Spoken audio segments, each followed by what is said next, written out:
Hey everybody, I'm Rick. Welcome to Talking Habs, where you get your welcome to Don't Buck with Media, where you get your daily fix of I don't know what. Hey everybody, welcome to the breakdown. I forgot to upload the thumbnail. All right, so this was an interesting game.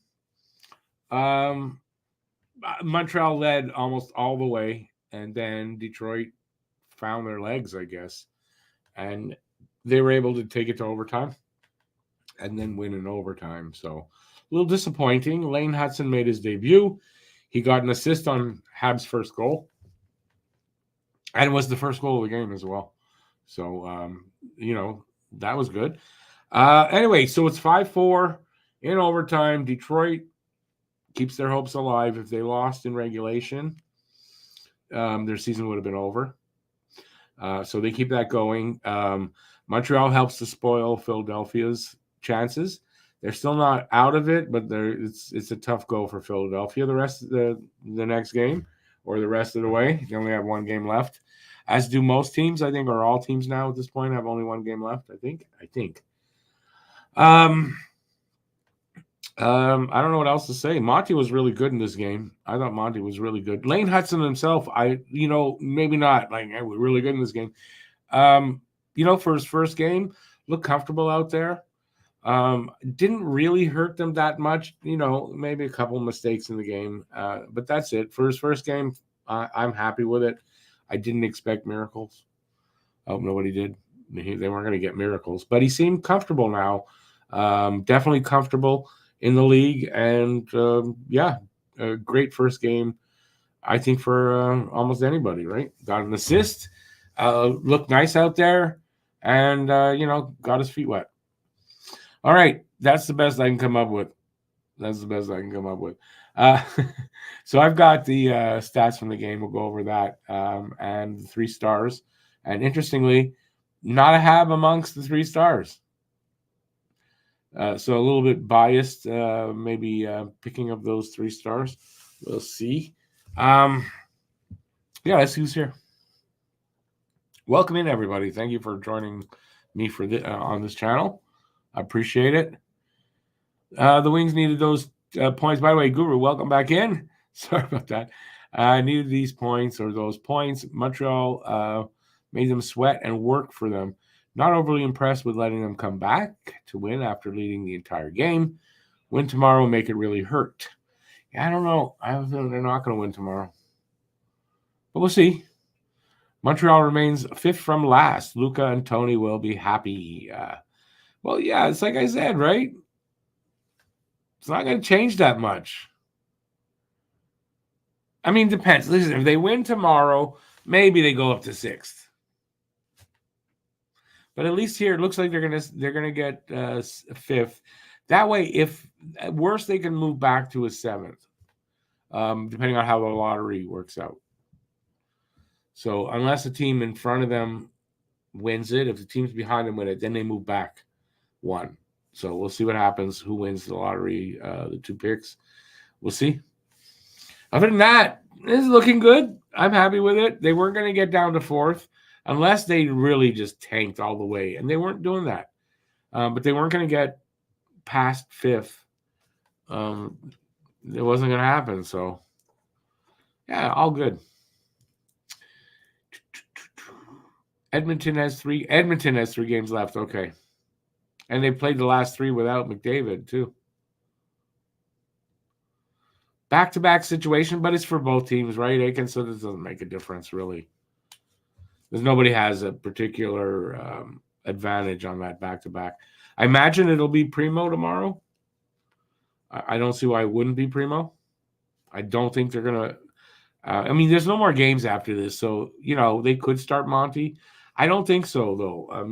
I think he had a pretty busy game. And I don't think they're going to start Monty. It'll be Primo. Galley had a great game. I agree. Galley's been really good. Like, he's put it on at the end to, the end of the season, the last, say, 15, 20 games. He's really put it on. And he's going to make it to the whole season. Who would have thunk that? If you could have put a prop out there, if you're a gambler, right? Put a prop. Galley makes it how many games? What's the over-under?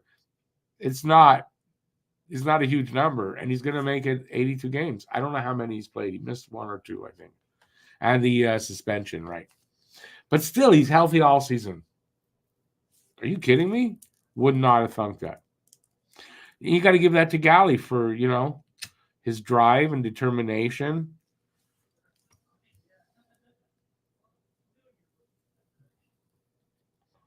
So anybody who kind of had lost their respect for him, I think you got to give it back to him.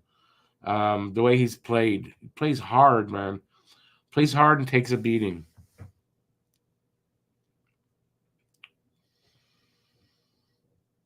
Part of the rebuild plan for him to play. You talking about Galley? I mean, yeah. He's got, I think we're down to 3 years left now on that contract. He's going to play. After next year, who knows? If he plays like this, they're not going to have much choice but to play him out through, unless they can move him, play out his contract. If he plays like this, though, maybe with the 2 years left, there might be a team, if you throw a sweetener, that takes him. But, I mean, then kind of disrespectful. The guy just gives everything to, But, I mean, it's a business, so. It can, 1, maybe 2. And then it's like you can move him, with a year left. You can probably move him, if you have to. And he's only 31, right? So, the body held up this year, amazingly. Who'd have thunk it?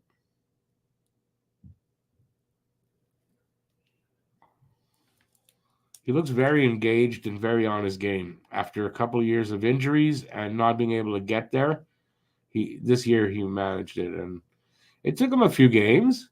But, man, he's played half the season strong, I think. Like, really strong.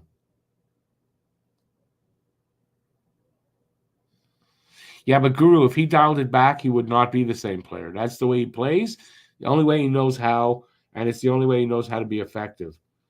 And he's effective when he plays like that. So, no, you can't change the way he plays.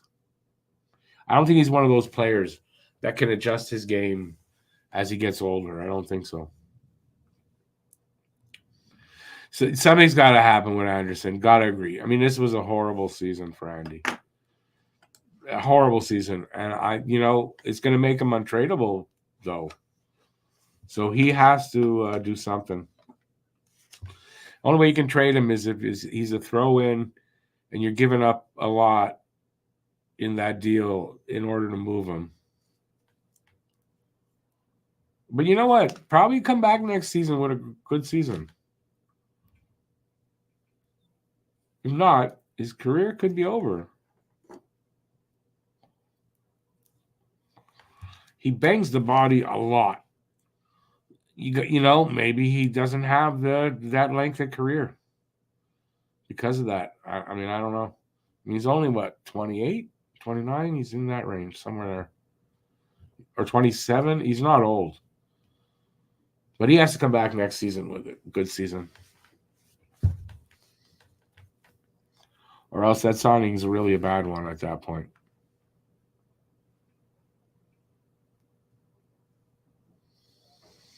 Guru, I agree with you. I definitely give you that. He needs to bounce back, or I don't know. I don't know how many years are left now on that deal. But I have confidence he'll bounce back. All right, let's take a look at the stats. I just dropped it. I got to do it again. I'm an idiot. All right, let's take a look at the stats. 5-4 Montreal, no. 5-4 Red Wings in OT.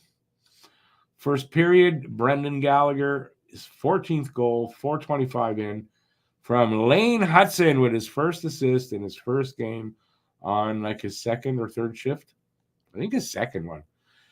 David Savard also with the assist there. Justin Barron makes it 2-0. His 7th goal from Anderson and Evans at 6:15 of the first.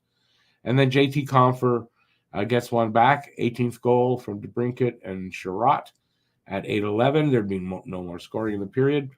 Second period, Harvey Pinard gets only his second of the season.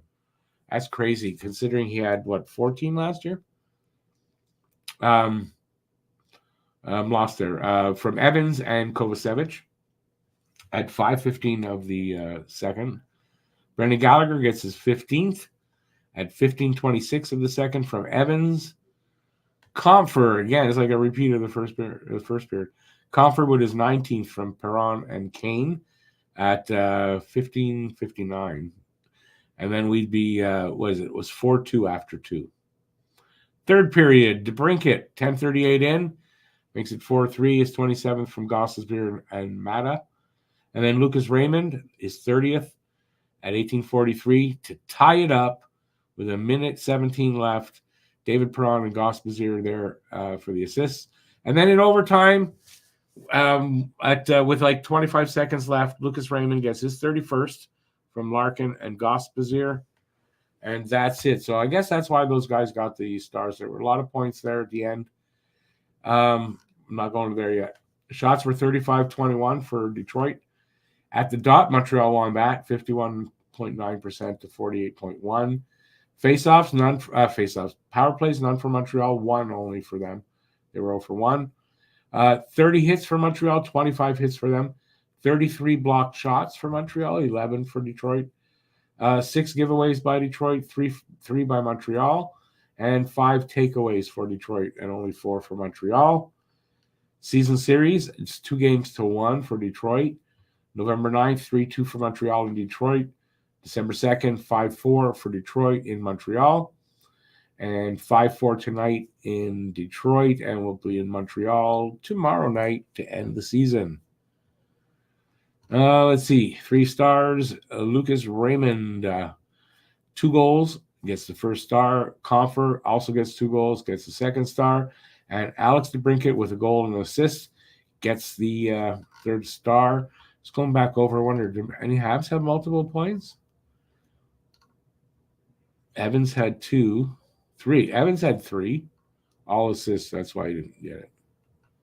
Anyway, a good night for Montreal, depending how you look at it. If I go by my cursor, depending how you look at it, if you're a tanker, well, it's mixed because they got a point. And if you wanted them to win, well, they came close. I'm okay with it. They're still remaining in 5th from the bottom. So I'm good for that. All right.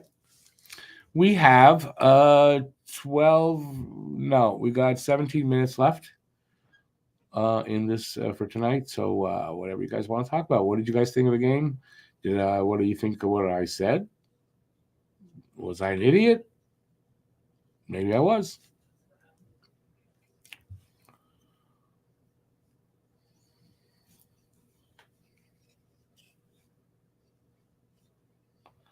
Aiken, yeah, I think it's playoff mode. I also don't think there was a lot. They missed one on Montreal. That came right out. They missed one on Montreal, a boarding call. I forget who would have been called against. But there wasn't that much out there that was going on, right? So maybe just the teams didn't want that disadvantage, right? Red Wings couldn't afford to take a penalty. I didn't notice anything egregious anyway. So either the whistles went in the pockets, and there wasn't that much anyways to call. So a combination of the two. But that's what I think. Hope we get a power play in the next game. I'd like to see Hudson as a power play quarterback on that on the power play. So I'd like to see that happen. We didn't get to see that tonight. And Montreal's not gotten too many power plays over the last few games. That's very true.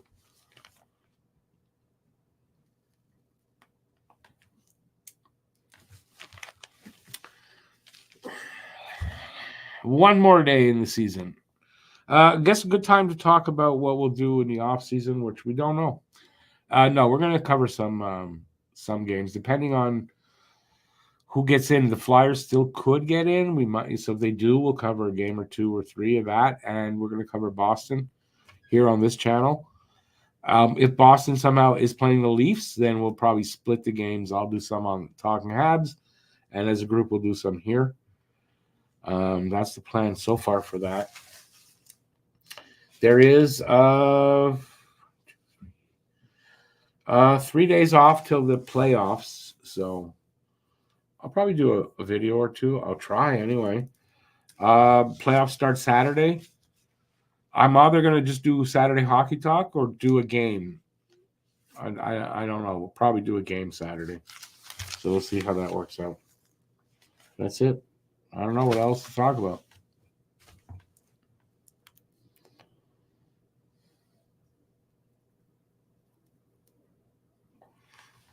They did let the Wings back in. But, I mean, how often this season, right? How often has Montreal done that? Either the second or the third period. And, by the way, this was the 43rd one-goal game for Montreal this season. 43 one-goal games. That's crazy, but it shows how they're competitive right now. And they're just, they need to take another step next season. And a lot of those one-goal games will be wins.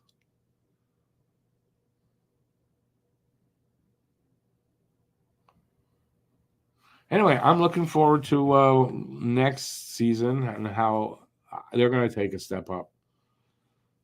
I know from a team standpoint, next season's not a development year per se. It is a year where they want to win. They want to win games, and they're not going to, look past that.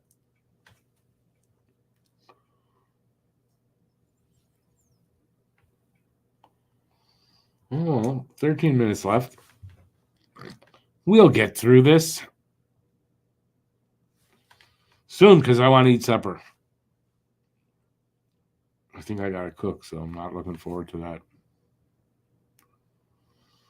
Well, what are you going to do?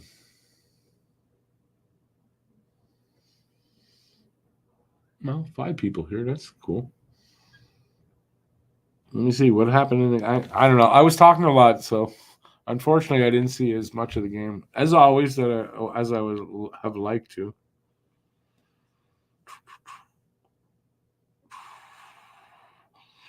Let's see. Tomorrow they're in Montreal. Same start time. Anyway, we'll see how Montreal does. Nobody else want to talk to me? Could leave early. We'll go for another couple of minutes, and then I'm going to take off. Been a very long day. And a very busy one for me.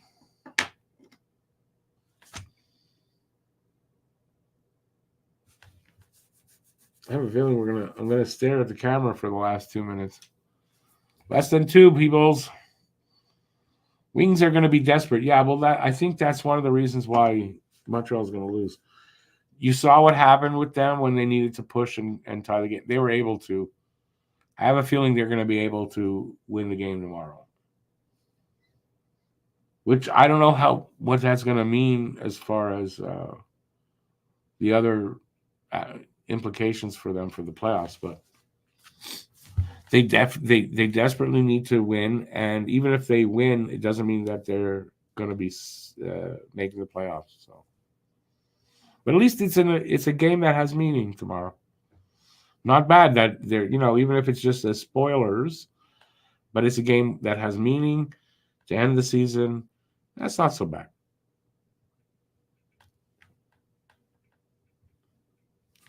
I don't mind. I was kind of hoping that it would, there'd be some playoff implications for the last game. All right. I'm going to take off. Like I said, I'll be back tomorrow, obviously, doing the game as normal, the last one of the season, and I hope you guys will join. I'll have the preview out by, I don't know, 1, something like that. And then the game's at 7. Postgame here at 10. That's it. I'm going to take off now. Thanks, everybody, for being here. Thanks for watching the podcast, if you did. And we'll see you tomorrow. Till then, stay safe out there. Peace out, everybody. Go Habs, go. And that's it. Have a good night. I'll see you tomorrow. Ciao, everybody. There's my cursor.